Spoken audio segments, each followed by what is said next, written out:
بانی chairman P T I کی آنکھ کے علاج کی تفصیلات سامنے آ گئی۔ بانی چیئرمین پی ٹی آئی کو اسلام آباد کے پیمز ہسپتال میں آنکھ کا علاج فراہم کیا گیا۔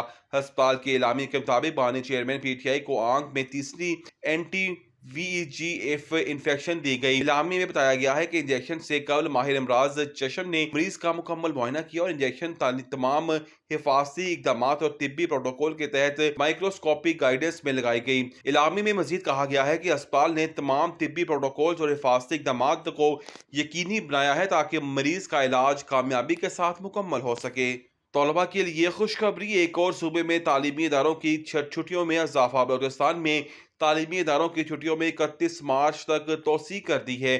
بلوچستان حکومت کی جانب سے تعلیمی اداروں کی چھٹیوں میں 31 مارچ تک توسیع کر دی گئی ہے۔ معاون خصوصی وزیر اعلیٰ بلوچستان شاہد رند کا کہنا ہے کہ صورتحال کا مسلسل جائزہ لے کر آئندہ لائحہ عمل کا فیصلہ کیا جائے گا۔ والدین سے اپیل ہے بچوں کی تعلیمی سرگرمیاں گھروں میں جاری رکھیں۔ دوسری جانب سندھ میں بھی توانائی کی بچت کے لیے اقدامات کے پیش نظر صوبائی کابینہ نے اسکولز کو 31 مارچ تک بند رکھنے کی منظوری دی گئی ہے۔ فیصلہ کیا گیا ہے کہ اسکولز بند ہونے کے باوجود امتحانات اپنے مقررہ وقت پر ہی منعقد ہوں گے۔ ایران کے اسرائیل پر حملے جاری، بڑے پیمانے پر تباہی، ڈیفنس سسٹم ایرانی میزائل روکنے میں ایران نے اسرائیل کو میزائلوں کے نشانے پر رکھ لیا۔ ایرانی میزائل حملوں کے باعث اسرائیل میں بڑے پیمانے پر تباہی کی اطلاعات۔ اسرائیلی اور امریکی ڈیفنس سسٹم ایرانی میزائلوں کو روکنے میں ناکام۔ رپورٹس کے مطابق مختلف مقامات پر دھماکوں کے بعد ملبہ گرنے سے نقصان ہوا ہے۔ ایرانی حملوں میں اب تک 10 اسرائیلی ہلاک و 180 زخمی ہو چکے ہیں۔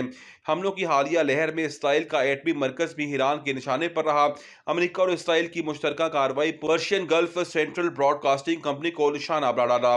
رپورٹ میں کمپنی کے ڈائریکٹر جنرل کے حوالے سے بتایا گیا ہے کہ اس حملے میں ایک شخص جاں بحق جبکہ ایک زخمی ہوا ہے۔ تاہم ادارے کا کہنا ہے کہ نشریات بدستور معمول کے مطابق جاری ہیں۔ میری بیٹی نے خوشی سے شادی کروائی، فضہ علی 41 برس کی عمر میں رشتہ ازدواج میں منسلک۔ پاکستانی اداکارہ اور میزبان فضہ علی نے عید کے دن اپنے نکاح کا اعلان کیا اور چند تصاویر بھی شیئر کی۔ اداکارہ میزبان کے اچانک نکاح نے سوشل میڈیا صارفین کو حیران کر دیا۔ اپنی پوسٹ میں فضہ علی نے جذباتی انداز میں لکھا کہ 41 سال کی عمر میں اللہ تعالیٰ نے مجھے وہ خوشی اور محبت عطا کی جس کا میں انتظار کر رہی تھی۔ انہوں نے اپنی بیٹی فرال کا ذکر کرتے ہوئے کہا کہ وہ میری سب سے بڑی طاقت ہے اور کم عمری کے باوجود اس نے اس فیصلے کو خوشی سے قبول کیا بلکہ شادی میں میرا ساتھ بھی دیا۔